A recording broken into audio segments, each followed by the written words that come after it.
Kapıda duranım yadımdamadı, gözlerim otonu bakmadı oda. Menden uzaklaştım jowallık kimin, ömrüme dolanmanın soňky edi.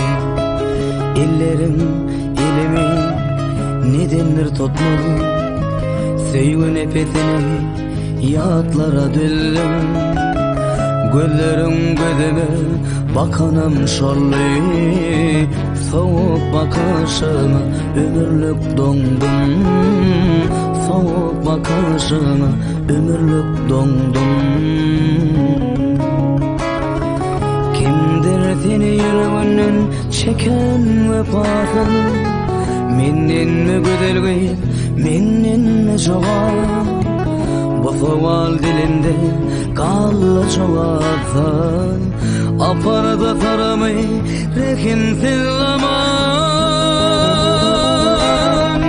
Kimdir seni yüreğinden çeken vefasız, menden mi güzelgiyim, menden mi jogap? Bu sowal dilimden kallı çoğalsa, aparda taramay rekimsiz zaman.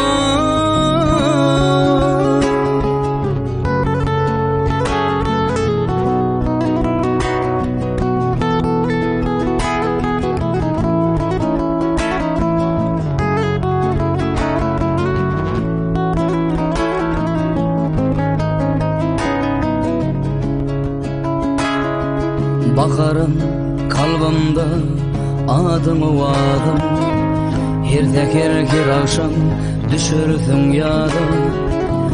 Bu dünya sığmadım bardır no kimin, uzak o yol sallı bar yalnız adam. Ömrümün ingedir şanını aldım, ilkimin dönmedim onu yada sal. Ananay men sana ne kili vardım, yalnızla odunun yoksa korkmalımın, yalnızla odunun yoksa korkmalımın.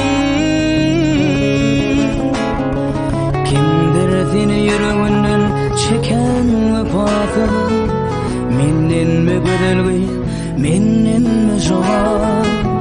Bu sowal dilimde kallı jogapsa, aparda taramay rekimsiz zaman.